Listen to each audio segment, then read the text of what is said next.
7.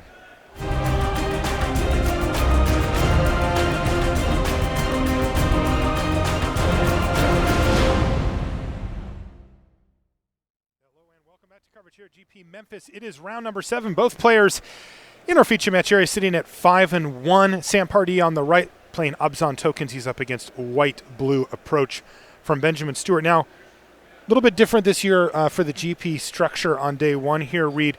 With the players at 5-1, what are they looking at? Well, we have 8 rounds today on day 1, so that means 2 more to go, and only players with a record of 6-2 or better are going to advance to compete tomorrow. So that means this round, round 7, second to last round, these players are looking to pick up their 6th win and get at least a little bit of the pressure off so that they don't have to fight for their lives gladiator style in the last round where only one of them can make it. But if Sam Pardee or Benjamin Stewart pick up their 6th win, that means we'll guaranteed see them tomorrow. All right, well, it looks like players kind of took off on us here, Reed, while we were waiting. What are we looking at here? Sam Pardee with the tokens deck. And I'm assuming we're going to be seeing some maybe, like, are we looking at procession here? Yeah, Sam Pardee has a very old-fashioned deck. This is black-white tokens, hidden stockpile, anointed procession. So this is the deck that we saw a little bit of in the old standard format before the bannings. And this is a deck that is definitely capable of some cool things. It sort of spirals out of control when it can get Anointed Procession, potentially 2 Anointed Processions into play, and just flood the board, get to a position where the opponent can't successfully attack them or really do anything. Here's start from Sam Pardee, looking to get a couple of more tokens going on the battlefield. And hidden stockpile, of course, in this deck as well, that you see the various ways he has to trigger that, including the Renegade map in his graveyard. Now, one interesting dynamic is that Abzan tokens, or the white-black hidden stockpile deck that Sam Pardee is piloting, this is one of the biggest winners from the round of bannings that recently hit standard. In particular, the one I want to focus on is Rampaging Ferocidon, because as you can tell, a white-black tokens deck has a lot of inherent strengths against aggressive red decks, both in terms of life gain, Fumigate, Regal Caracol, lifelink tokens, anything like that. Sure. And in its ability to create a bunch of persistent blockers, which are great against On-Crop, Crasher, Earthshaker, Kenra, even Hazaret. But Rampaging Ferocidon was just the perfect countermeasure for that, because if the tokens deck couldn't remove the Ferocidon, their whole strategy was basically invalidated. So Sam Pardee, we see him doing pretty well with Abzan tokens. Unfortunately, this is probably not the matchup that he wanted to play. I think white-blue approach is going to be a heavy, heavy favorite in Game 1 because Abzan tokens is not a fast deck, right, and it doesn't have much to interact with the actual approach of the Second Sun combo, as we've been calling it so far today. The combo being? Cast Approach the Second Sun twice. 2 times, yeah. And he just doesn't have access to things that can even really deal with it out of hand, let alone any type of counter magic, so it's going to be tough.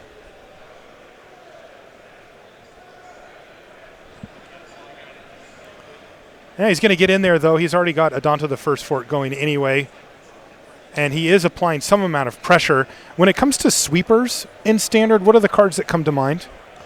Well, Fumigate's a big one that either of these decks could have access to. We see it as a pretty important part of Benjamin Stewart's blue-white approach deck.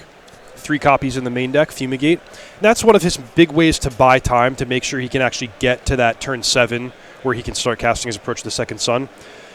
Sam Pardee's deck, also 3 Fumigates. So that seems like both these players have identified Fumigate as an important card in Standard, and both have come prepared to take good use of it. A little bit awkward that both players have it in their deck, right? Like, look at Sam's deck. He's clearly able to produce huge amounts of creatures on command, but you got to figure if he draws any of his Fumigates here, he's going to be unhappy to see them. That's right. Whenever you see a symmetric effect and both players have access to it, it often means that one of them is wrong, or at least, or at least wrong for the matchup. Right. And in this case, the player that's wrong for the matchup is Sam Pardee. Benjamin Stewart could care less about any of his creatures dying. He hardly has any in his main deck. Mm-hmm. And he's actually quite interested in having Sam's creatures die. Benjamin passing the turn back once again, and cards that Sam Pardee are going to be considering are Settle the Wreckage, and then any number of instants that Benjamin can play for his own benefit. And there it is, Settle the Wreckage from Benjamin Stewart's going to clear away 4 of the tokens, but Sam's going to be fine with getting a bunch of lands out of his hand, but he does have a job to do as far as rebuilding his board state goes now. Yeah, I mean, Sam Pardee, depending on what his hand is, might just be happy about that outcome. He might rather have his basic lands than his tokens. Particularly, I find that to be important in the post-sideboarded games where Sam might have access to things like Treasure Map, a couple more late-game value cards, Vraska, Relic Seeker, where he can really use his mana. If Benjamin Stewart decides to keep in Settle the Wreckage, he's going to have to be a little bit careful about that. A little bit awkward there for Sam. He actually has used up all of his basics. Yeah, he's got 7 between the plains and the swamps, and then the 1 forest. So he actually was only able to search up 3 of the possible 4 because he's out. That's okay. I think he's got all the mana that he needs. Indeed. But what can he do with it? We know he can keep making these 1/1 vampires, but we're going to see Field of Ruin finally take care of Adanto the First Fort. That's the thing, Marshall, is Sam Pardee has had a pretty reasonable draw here. He's sort of done what his deck is supposed to do. He's put some tokens into play. He's got removal spells in his hand. He's developed his mana, hit all 3 colors. But it's just not what you need to beat the blue-white approach deck. I mean, chipping in for 1 damage is just not effective against them, not in game 1. Now, the really busted stuff, though, that Pardee can do right happens with Anointed Procession. That's right. That's where things get stupid and you need piles and piles of tokens, but he doesn't seem to have put himself really in a position quite yet to make use. Abzan tokens is very much a snowball type of deck. You can sort of think of him as building a structure, like laying each brick down one at a time, and once you get enough bricks, then you've actually built something that's going to become really powerful. So, for example, a good start would be Hidden Stockpile. When you pair Hidden Stockpile with Anointed Procession, suddenly you're making 2 cards per turn. You're scrying to your next combo piece. It's hard for the opponent to kill you. Then when you add a second Anointed Procession, it's like, okay, forget about it. I can't keep up with you're flooding 4 tokens. Yep. The effects multiply, and the combination of the tokens player defending themselves, scrying towards more action, it really gets out of control quickly. Was that a Fumigate off the top? Awkward. Pardee drawing really the card he does not want to see. Now, he has managed to keep Benjamin Stewart's board completely clear here, but that's not the name of the game from Benjamin's side. He's fine with that. He's heavily spell-based deck, and by spells I mean instants and sorceries. And, thus far, he's managed to keep the board clear, and he's facing down a grand total of 2 power. Yep. And now Pardee is looking at sorcery speed removal in hand in the form of Ixalan's Binding and a Fumigate. He's also got another Shefet Dunes, but this Gear Hulk is going to kind of just go nuts, going to gobble up one of these creatures. And what did he get back? I'm assuming it was a Glimmer of Genius? Yep. And Sam says, well, I will have no more of those, at least not for a little while. Take out that with Ixalan's Binding, but still, he's got 1 creature. It's a 1/3. He's got a lot of work to do here. Yeah, up to this point, Benjamin Stewart hasn't really done very much exciting, but the key is that he doesn't need to. He just hit his 7th land. He can cast Approach the Second Sun. Sam Pardee in a deck full of creature removal and low power attackers, there's just nothing really he can hope to accomplish in the next 6 turns. Sam just has to feel miserable here, right? I mean, it's just this draw hasn't really come together. He didn't have his key combo pieces and super powerful stuff, and he's just kind of waiting for Benjamin Stewart to do his thing, and he has no way to interact with him. Sam's been playing this deck a long time. I think he knows there it is now. What's up with a matchup like this. I think he knows that basically he's going to lose game one unless Benjamin Stewart's deck fails him somehow. So, of course, Sam, being a consummate professional, is going to play it out, give himself the best chance, and make Benjamin Stewart have it, but he's not going to be terribly distraught if he loses game one because he knows that's part of the plan. Yeah, Benjamin actually does not have the second copy of Approach right now, so he's currently digging away for it, but he's in a really advantageous position here at, I guess, 15 life now, I believe, is his life total, and facing down, again, effectively no pressure whatsoever, with plenty of time to dig his way to the Approach. Right now he's just 3 turns away from recasting it anyway, and he's got 2 hard counters in the hand with Disallowed. This one is in the books, Reed. There's no way Sam's winning this game. Look at that. Benjamin's like, sure. Sometimes you see the blue-white Approach decks play with Ipnu Rivulet, which one cool technique you can do is after you cast the first Approach the Second Sun, you sort of erase 4 of the cards standing between you and redrawing that same copy. Now, Benjamin Stewart has a different value land in Arch of Orozco, which I think is a really exciting printing from Rivals of Ixalan. And while we haven't seen him activate it yet, that is a card that could threaten to be a big player if the game did go long. No, that's really cool, and it fits well in this white-blue Approach style deck where they're often looking to leave up all their mana on their turn, pass the turn back to you, and make you figure out if they've got Cast Out, if they've got Settle the Wreckage, and it looks like Pull from Tomorrow and End Step is just going to do it here. I believe the next card is Approach. We'll see now. Yeah, that's it. And that's game. So Benjamin Stewart picks up game number 1 from Sam Pardee. And you were right, Reed. That was a terrible matchup for Pardee. He also didn't draw his super powerful stuff until way too late.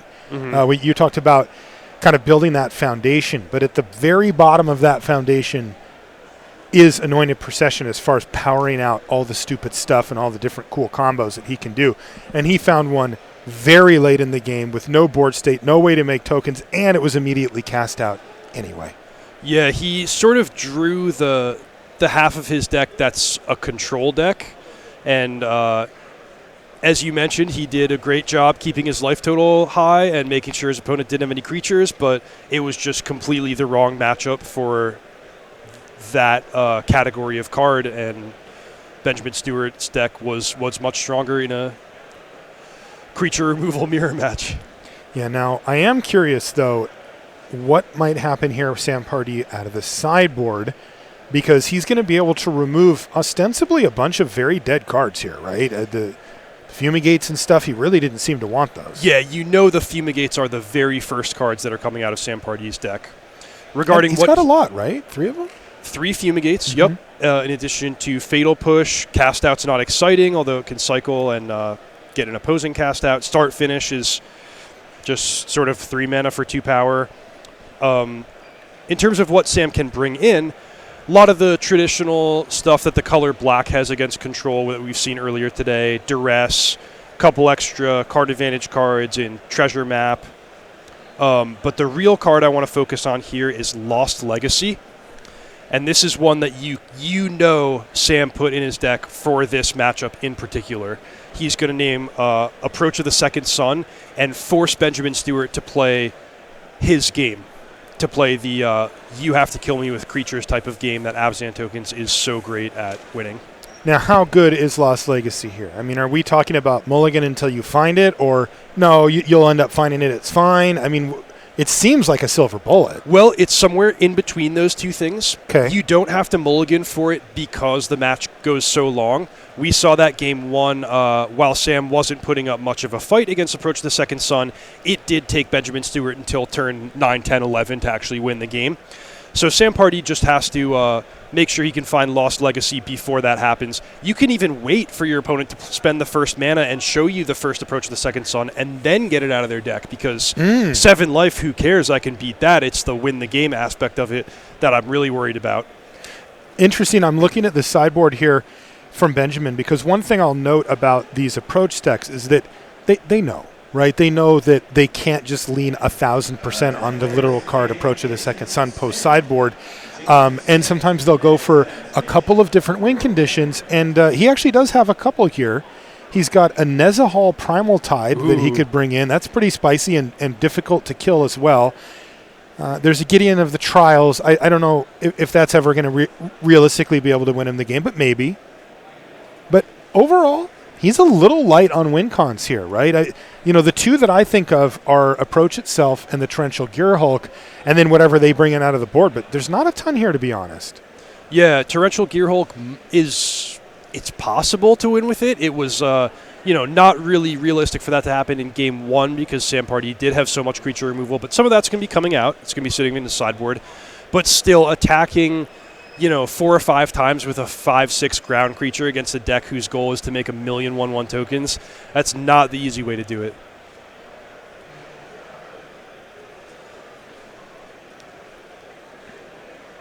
Stewart taking the mulligan here. I think if I'm in his position, I'm still feeling like I want to try to win one of the 2 sideboard games with the Approach, even though I know I'm going to have to fight through a little bit more hate. And he's going to bring in his negates. He's going to have all his counter spells ready to go to fight a potential Lost Legacy. So just trying to navigate that carefully and not leave himself open is going to be the name of the game for him. Do I see a pair of Duresses in hand there for Pardee? Yeah, that's great. That's exactly the start he wants. Especially against an opponent who mulligans. If you can just trade off a little bit and make your land drops, then anything can happen from there. Looks like Cast Out and Supreme Will are the choices. A 4-lander. Did Benjamin top his card or bottom? I didn't notice. Did you notice, Reed? I'm pretty sure he left it on top. Okay. So maybe a spell of some sort for him to get something going, because this hand looks a little slow. He's going to take out the Cast Out. That says you can't cycle it, as well as, of course, cast it later.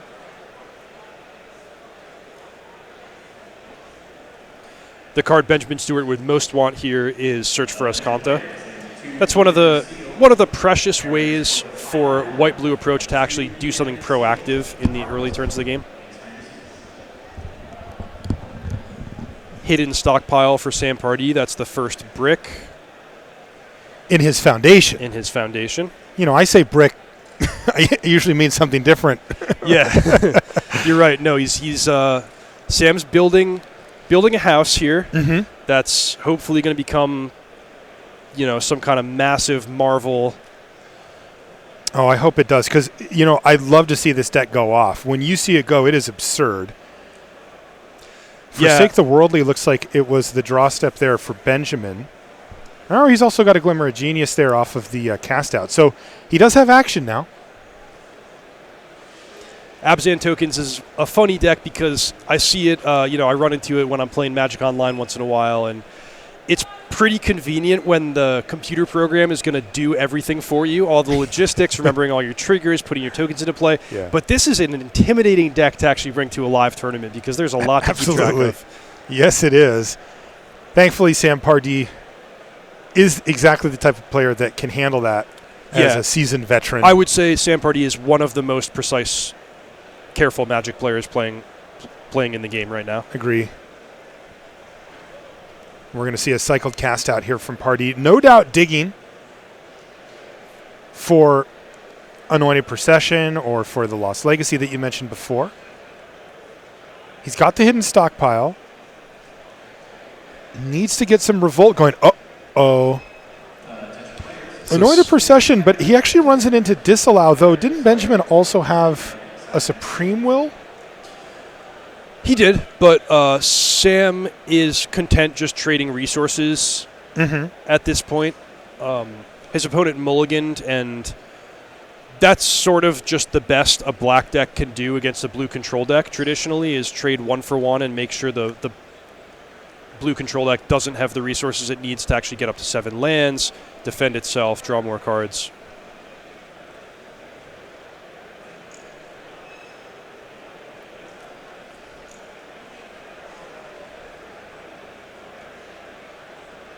All right, and Sam Pardee finds a window to resolve start to finish, specifically the start side of it, and that's a huge opportunity for him because now he can get the hidden stockpile going.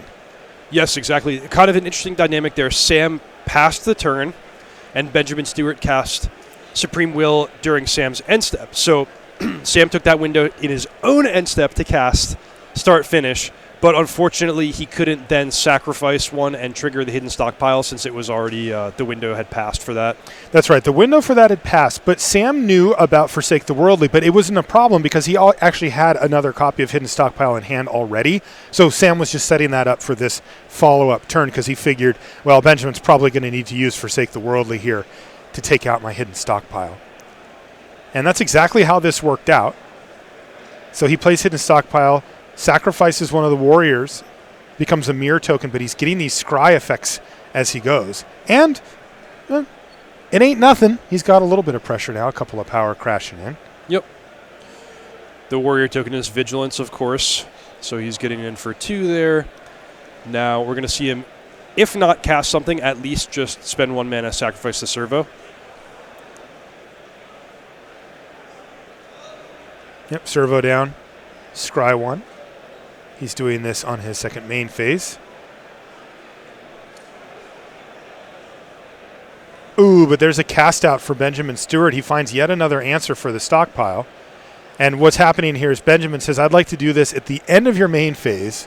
That is a costly decision. Oh, what a beating. Sam Pardee had found Lost Legacy, and he gets to resolve it because he's still in his second main phase. Yeah, so this requires a little bit of explanation here. But what happened was Sam Pardee said go, ready to trigger his hidden stockpile. Benjamin Stewart said, I want to get rid of this hidden stockpile before the trigger goes onto the stack. In order to do that, he can't let Sam Pardee pass into his end step, so he has to do it in the main phase. But when someone takes an action in your second main phase, you get priority again to cast a spell, even if it's a sorcery. Now, was there a better time for Benjamin to do that? Well, it was a... he took a risk in the way he did it. He could have just let Sam get the servo token and done it in the end step in order to prevent this. But... I mean, he played his cards in the obvious way, right? Like he just made the best play based on the cards that were known, based on what was on the board. So it's hard to fault him too much for that. But if he wanted to be extra careful, he would have had. He could have potentially done it in a different way. Yeah. Now he would have still had to have a way to interact with Lost Legacy in order to make that viable, anyway, right? Which I don't think he did, at least not at the time. Well, Sam had already committed himself to not casting it, so he could have just let the game continue for a little while, maybe cycled some cards, seen if he could draw into a counter found something for next turn, sure. No, that makes sense. But in the meantime, Lost Legacy has taken out the Approach of the Second Sons. But hey, if you want to know something cool, I think I'm seeing this correctly. Benjamin Stewart had only 2 copies of Approach to the Second Sun, which means he was so carefully anticipating Lost Legacy that he actually sideboarded one out. Yeah, that is interesting to me, but also, what is his secondary game plan? Because you and I talked about this during sideboarding, that oftentimes these white-blue Approach decks will have alternate win conditions lined up so that they don't have to win through Approach of the Second Sun, but we didn't see much. There was the Nezahal Primal Tide, Gear Hulk. It's going to be difficult for him to actually deal 20 damage, but what can happen here is if Benjamin Stewart's able to take very firm control of the game, he can effectively draw his whole deck or see his whole deck through activations of Azcanta, the Sunken Ruin, or the card that he just played, Arch of Araska. So if he can completely shut down Sam Pardee and just drag the game on indefinitely, he can win at his convenience. There's also the sort of, plan C, plan D, plan E of just if neither player can kill each other, he'll win the match 1-0 due to time running out. Oh, I guess that is somewhat of a plan here, given that he's the one who's up a game. Still, he's got to answer a lot of stuff for Sam Pardee, because we know that once Sam gets the party started, it don't stop.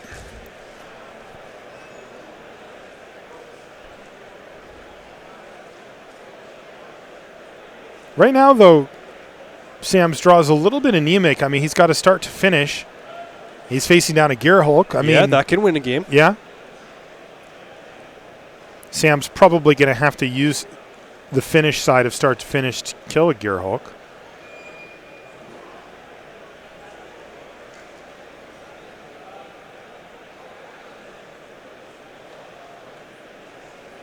Okay, so I think Benjamin Stewart scried Gideon of the Trials to the top there, drew 2 cards off Glimmer of Genius.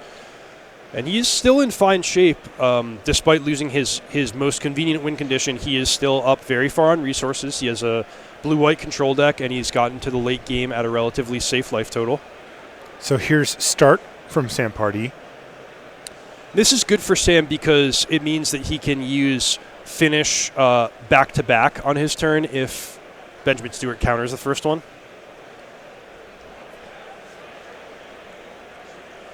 Ooh, okay. Well, it's going to get it's going to get disallowed. So Sam Pardee just has the 1 token left. Yeah, that was a pretty interesting decision. Benjamin Stewart could have chosen to fight on either axis by either countering the finish sides. Ooh, wow! This is a nice one. No blue mana for Benjamin Stewart up right now. No, so there's Vraska Relic Seeker on the battlefield now. And he's going to do it the good old-fashioned way and just say, yeah, I'll just kill that thing. Looking for a treasure. There it is. Attack you for 1. Well, Vraska Relic Seeker all of a sudden looks like she's ready to take over this. I spoke a little too soon. There's cast out. The damage is done. Once again, we have an interesting priority situation there. Of course, Sam resolves Vraska, and he has priority. He's able to activate Vraska to kill the Gear Hulk. Benjamin can't do anything until he gets priority. Once he does, he casts cast out, but he can't prevent that first activation from a Planeswalker. So, Gear Hulk down. It's one of the precious few win conditions remaining. What is this? That's tapped. He's got 7 mana available, though, and he looked like he wanted to tap a bunch of it.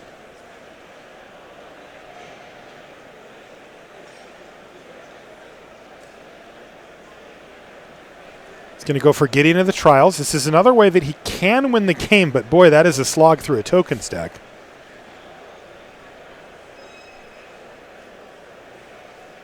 Ooh, treasure map off the top for Sam Pardee.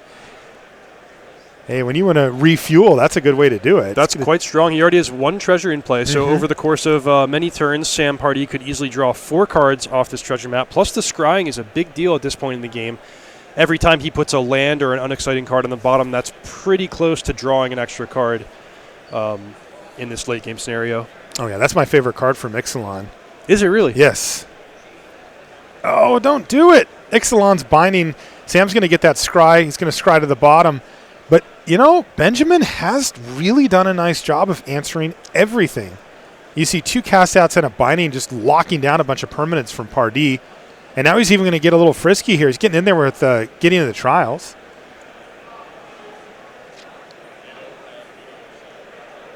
Sam says, I'd like to attack. No, not you. Gideon. Sam does have Shafet Dunes, but he drew his card and just simply put it down. Look at that. Field of Ruin from Benjamin Stewart. He recognized the power of that Shafet Dunes. He's going to get rid of it right now. So where are we at here, Reed, as far as a snapshot of this game? Who's ahead? Who's behind? What needs to happen to change that? Benjamin Stewart is pretty far ahead. As we mentioned, his convenient win condition is gone, but he has really firm control of this game. He's far ahead on resources, and it's not unrealistic that he could just win by attacking 3 more times with Gideon in the Trials. Now, the good news from Sam's perspective is that if he has a couple good draw steps in a row and gets back into it, if he can even up the game, it's going to be really hard for Benjamin to sort of maintain that parity because his deck is so threat light at this point. Wow, Fumigate to kill a 1/1. Yeah. That is aggressive. Legion's Landing was a draw step for Sam. Really not what he wants to see at this point. Just a 1/1 and doesn't have a great chance to get transformed as the board sits.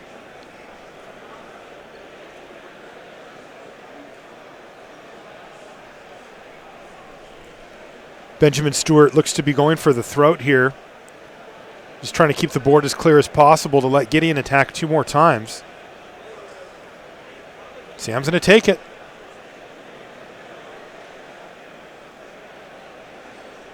Do it again, Benjamin. Oh, yeah. Fumigate away 1 warrior. No, he's got more. Nezahal. Nezahal Primal Tide has hit the battlefield here for Benjamin Stewart. And looks pretty good. And it's just 2 lands for Sam Pardee. He's got to extend the hand, and that's Benjamin Stewart locking up day number 2. Yeah, nice job to Benjamin Stewart. This is the type of matchup you really hope to get when you play Approach the Second Sun, where you can capitalize and take great advantage from the fact that you have no creatures in your main deck and you can dead so much of the opponent's removal. He's into day 2. Blue-white approach, nice showing so far. Sam Pardee is going to have to battle for his tournament life next round. That's right. Yeah, interesting stuff too, because some of the sideboard cards that we talked about for that match showed up. We saw Lost Legacy, didn't matter. Benjamin just found a way anyway, and he made the cut. All right, so we're going to take a short break. When we come back, we'll have Time Walk Magic here from GP Memphis. Don't go anywhere.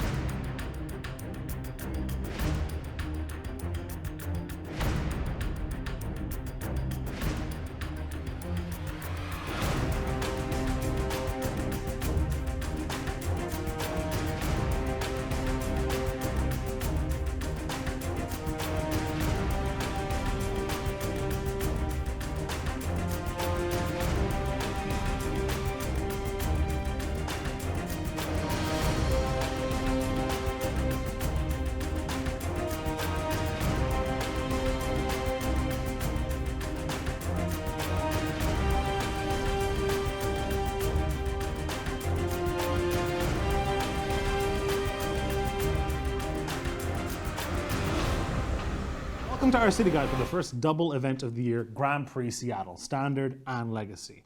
For this one, we got some sweet shots of things that you get to do around the city while you're there. Let's check them out.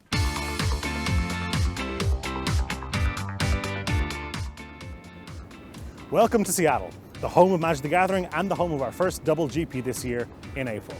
We're here to give you a look at some of the cool things you can do in town, starting with the Space Needle. Built in 1962 for the World's Fair, it is 600 feet tall and is built to withstand earthquakes, massive winds, and has 25 lightning rods. Because with a building this big, you really want to be sure. Before the elevators were installed, workers commuted to work in a metal bucket. That's absolutely ridiculous. The views are amazing. You can see all of downtown, you can see Mount Rainier and like Elliott Bay and everything, and it actually is, even on what's like kind of a little bit of a foggy day, you can still see everything. It's actually awesome. Major part of the Space Needle is that the entire thing is filled with the intoxicating smell of caramel popcorn, which I had to get a bag. I didn't remember doing it. I was just drawn in by it and I had to get it. Oh, it's so good. It's actually really good. Yeah. Come to the world's first ever Starbucks and try their special Pike Place roast. This is Pike Place Market, the #1 tourist attraction in Seattle. It's over 100 years old and is easily the best place in the state to see a fish get hurled 3 feet in the air. This is just a stone's throw from the Space Needle and is the Globe Fountain. It's this awesome water show fountain that plays music 24 hours a day, 7 days a week, and it's really cool because it's all lit up at night. This is the Artist Playground at the Seattle Center, which is kind of just a playground by day, but it's also a bunch of musical instruments. The swings have wind chimes attached to them. There's an entire pipe piano kind of thing you can play over there. It's actually really cool, and at night the whole thing's super quiet. The playground is also the only thing on our entire trip that has the coveted James seal of approval. You having a good time?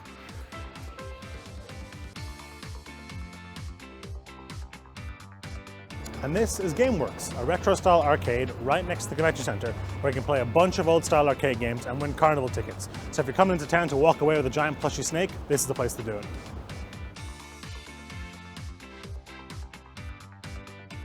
When you're in Seattle, one of my favorite restaurants to go to is called Wild Ginger. It's not that far from the venue.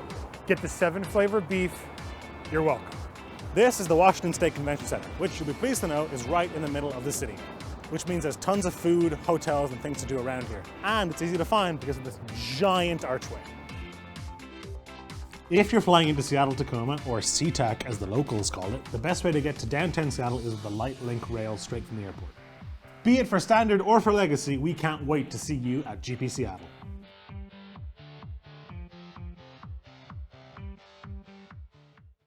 Hello there, welcome back to the booth here at GP Memphis. That's Reed Duke, I'm Marshall Sutcliffe. It's our pleasure to bring you coverage of Standard. Here from Tennessee, we've got a time walk match lined up for you. Let's head on down to it. We're going to join it in game number 2. Oh, we've got deck lists for this thing. Let's take a look at the deck list then. First up, Adrian Throop, Grixis Gift. Got a little present for you here. Godpharaoh's Gift. Yeah, we haven't seen that one yet. It's this is another combo-esque deck where the goal is to get Godpharaoh's Gift into play, usually via Gate to the Afterlife, and you see a wide variety of creatures, most of which have interesting abilities or enters the battlefield abilities, and you can sort of have your pick of returning the most powerful creature for the situation each and every turn until you just bury your opponent. So I see 3 Gate to the Afterlife, and am I just seeing the 1 Godpharaoh's Gift there? Yeah, it looks like it. Okay. The goal is to fill the graveyard with creatures via Minister of Inquiries, Champion of Wits, and simply by having a high creature count. Yep. And then use Gate to the Afterlife to get Godpharaoh's Gift. But you know what?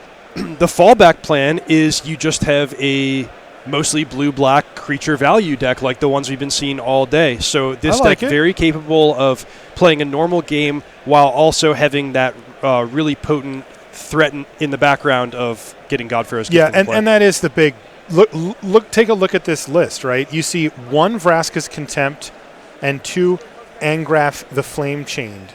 And if you look down the list, it's just creatures, right? Everything else is creatures. That's the big deck restriction that you put on when you want to do the Gate to the Afterlife and Godpharaoh's Gift plan. Yeah. Man, Angrath the Flame Chained, what a cool card. Looks like Adrian Troop is actually splashing red for Angrath in addition potentially to some sideboard cards, but otherwise we're just blue-black, you're right. Yeah, he must have identified this as just a really powerful card for the format that he's excited to be playing with. Okay, let's take a look at the opponent. This is Joe Demestrio. Joe packed in some mountains here. Yeah, a little more simple, a little more elegant here. This is mono red aggro, a deck we've been seeing in one form or another for many years. This is a very clean build of this particular, we used to call this Ramanop Red. Mm-hmm. It has lost Ramanop Ruins, and interestingly, it also lost Rampaging Ferocidon, but you see the return of our friend Oncrop Crasher there, Reed. Yeah, Oncrop Crasher is a card that's very punishing. It lost a bit of traction in the old format due to matching up badly against Whirler Virtuoso and Bristling Hydra, 2 of the cards that were, number 1, the most problematic for the mono-red deck, but number 2 in the most played deck in the format, Temur Energy. But Oncrop Crasher, a great card in this standard format. Now, you mentioned very simple, predictable, straightforward list of mono-red from Joe Demestrio, but let's focus on 2 cards that are particularly important in the Godpharaoh's Gift matchup. The first is a Braid. Yep. I see 2 copies in the main deck. Mm-hmm. That's it for Joe Demestrio. So a little bit light, relatively speaking, on the card of Braid, which is very good against Godpharaoh's Gift. The other, Scavenger Ground, 0 copies. So yeah, Joe Demestrio's mana base, while it's definitely going to do its job in this match, it's not doing him any extra favors in being able to exile the graveyard. Okay, well, why don't we pop in and see what they've got for us here. Again, we are starting in game number 2. Adrian Troop wins game number 1. Interesting. You'd think that the mono red deck would have a pretty good game 1 matchup here, but no.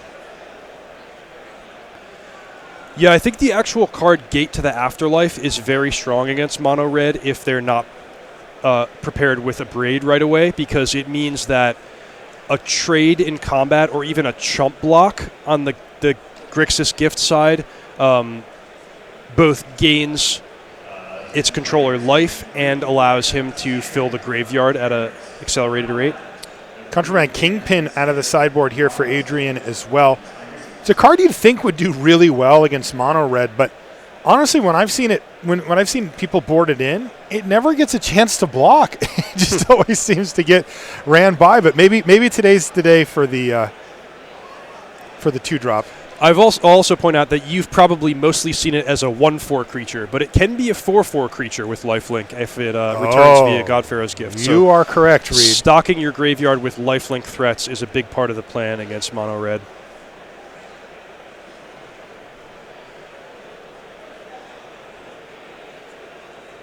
That's a second lifelink threat in Gifted Aetherborn. Both players developing very well, drawing the cards that they want to be seeing in this matchup.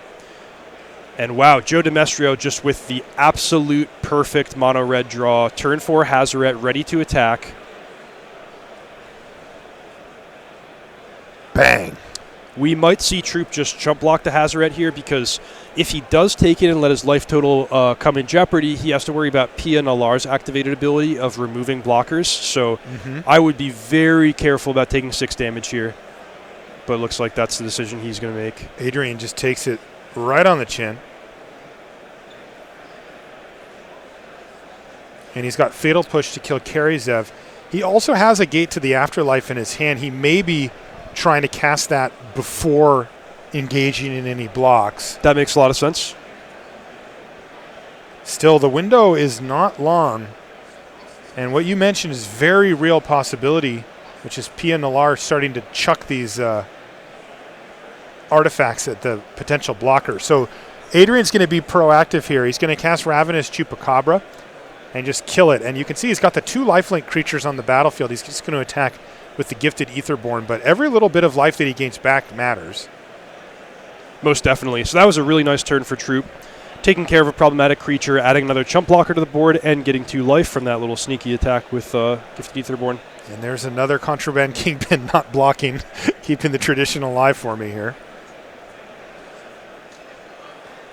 And 0 cards for Joe Demestrio in prime position to crack Bomat Courier if that's what he chooses to do.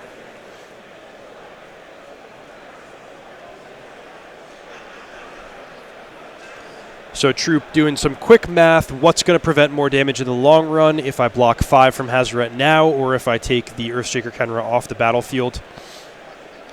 Of course, complicated by the Eternalize ability of Earthshaker Kenra. Wow, this is a block. Look at this. He's just going to get maybe a little greedy here. The problem being that this is going to put him down to 4. I'm not sure I like that one. I trivially low life total. Joe was going to really strongly consider using the Bomat Courier this turn anyway, and Throop just made his decision easy for him while taking a bunch of extra damage from that Hazoret. Yeah, and speaking of Hazoret, she's going to be a major problem for Adrian Throop here because Joe can just start chucking any cards for 2 damage apiece. Adrian's basically compelled to gain life every turn and at least 2 going forward, as Joe can draw a land and just chuck both, or as it sits, he actually has the win in hand if Adrian doesn't draw cards because he happens to have shock in his hand as well. Ooh! He drew into Vraska's Contempt, but it's not. Oh, man, he almost passed the turn, Reed. He needs to gain life this turn. He decided he can't do it, and that's game. Show you shock. Chuck the other card at your face, and Joe Demestrio evens things up. Man, he almost attacked there. Yeah. He had that Gifted Aetherborn in hand, but no.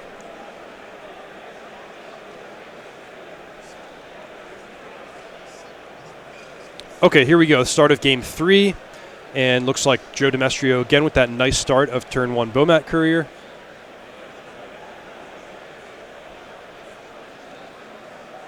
But Gifted Aetherborn on turn 2, that has to be exactly what Adrian wants to do early in the game. Joe's going to need to find an Abrade or something.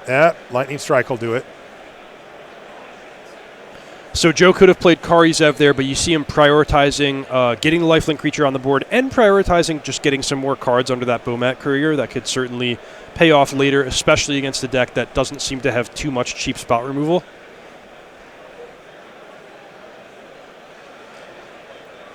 Land number 3 here for Adrian. I'm going to have to settle for a Minister of Inquiries, though. It does block favorably with the Bomat Courier, so fair enough. You take one from Sunscorched Desert.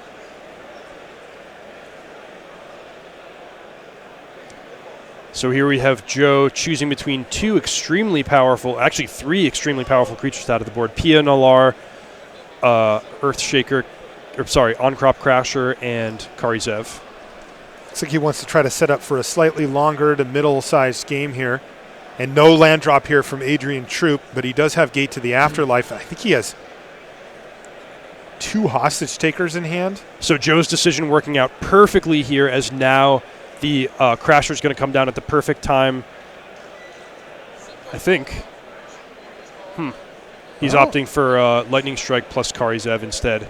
Okay, it is a little bit more mana efficient. And Adrian did not activate in response.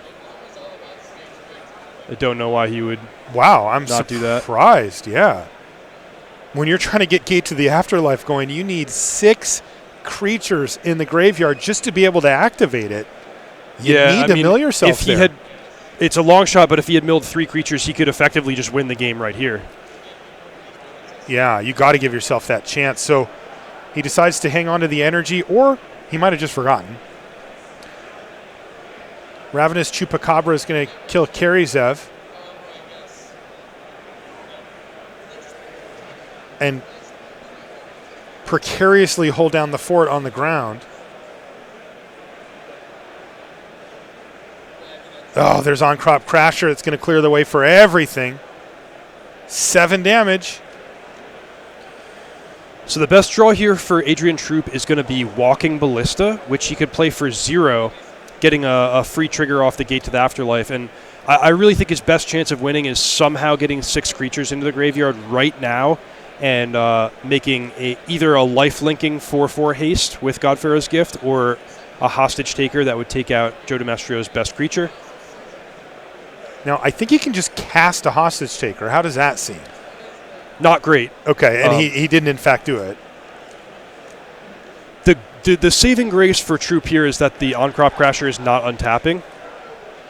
But, man, look at that stacked hand for Joe Demestrio. Glorybringer and a Braid.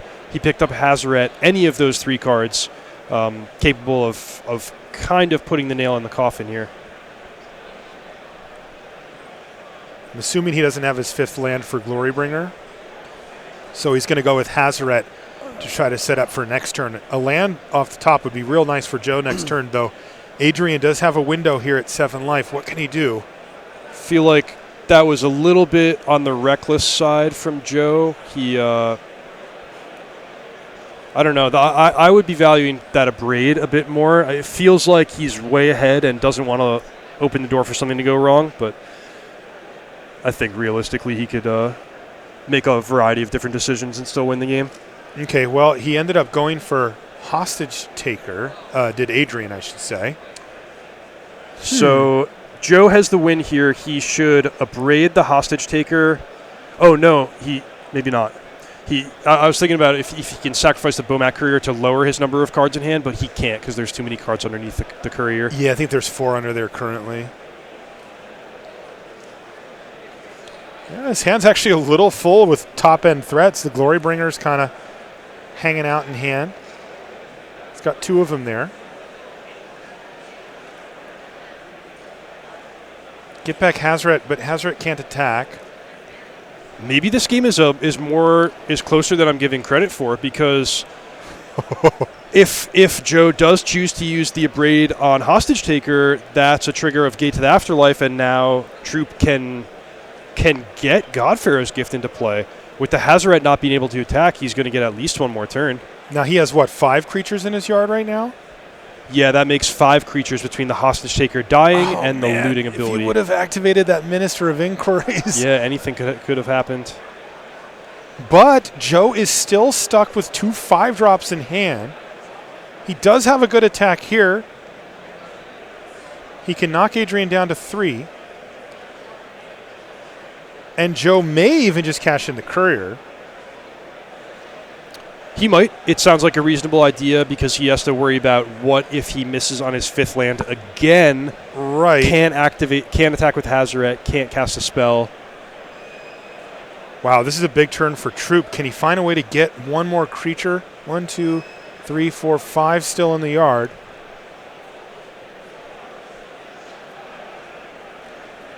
perhaps too late for him. Land. Vraska's Contempt. And that's going to put him back up to 5, and he's still only facing 2 power right now. So let's see how. Now, if Joe finds an untapped land, though, it's just over, right? It is. And there it is. Kill you with Glorybringer. Wow. No fatal push, and it didn't matter because it was a sun-scorched desert anyway. Wow, what a finish for Joe Demestrio. That ended up being a close one. Yeah, I would have at least gone through the motions if I was Throop there, because the Glorybringer exerts on his creature. He gets to trigger Gate to the Afterlife, gain an extra life, loot. If Joe gets greedy and doesn't just attack? Okay, I see what you're saying. Yeah. 5 points in the air. You're right. Yeah, 4. Yeah, he had 4. He also happened to draw Sun-Scorched Desert. Mm-hmm. So he knocked him down, so even that 1 life didn't matter. But he had the 4 plus the 1/1 Thopter as well. Okay, yeah. fair enough. So good win there for Joe Demestrio. He scrapped that one out and put himself into day number 2. So we've got a short commercial break. When we come back, though, we're going to finish up the cut. We've got one more round to bring you here from GP Memphis. We'll see you there.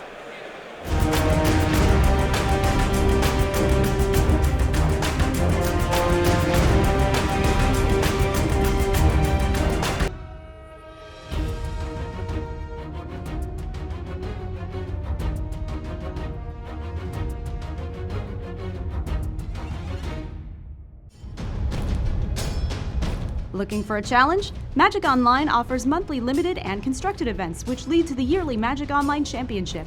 Download Magic Online at mtgo.com and start earning the points you need to enter. Somebody made a pitch for Vampire Conquistadors, and that was the very bare bones nugget of Ixalan coming into being. If all you're doing is playing the card game, you're seeing that world through a bunch of tiny little windows.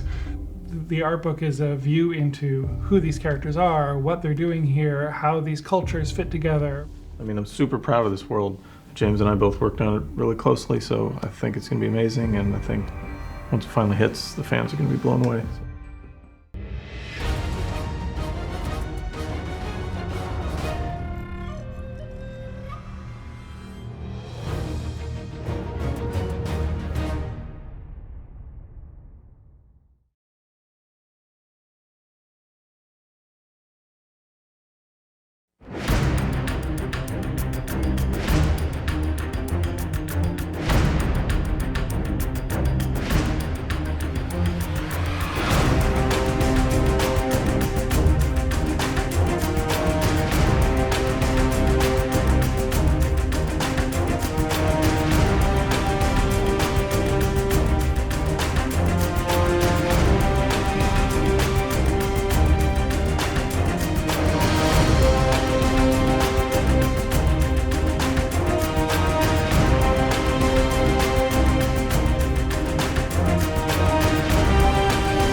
here at Grand Prix Memphis. I'm Marshall Sutcliffe. That's Reed Duke.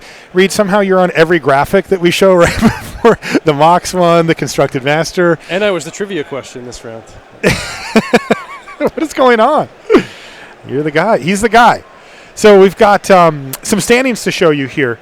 As we've just had the pairings go up, so we're going to be getting paired up for the last round of Swiss here on today. But let's take a look at how the players are doing coming out of that last round.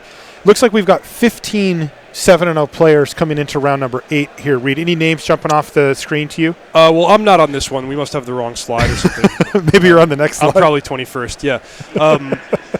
Yeah, a lot of really strong players doing very well here. Corey Baumeister, we've sort of forgotten about him because we haven't had a standard Grand Prix in 2 months, but he's in the top 8 of virtually every North American standard Grand Prix in the last 2 years. 7-0, no surprise there. Ari Lax, we saw him play with his pretty innovative Naya Monsters deck, 7-0. We liked his deck a lot. Matt Severa, also great standard Grand Prix player.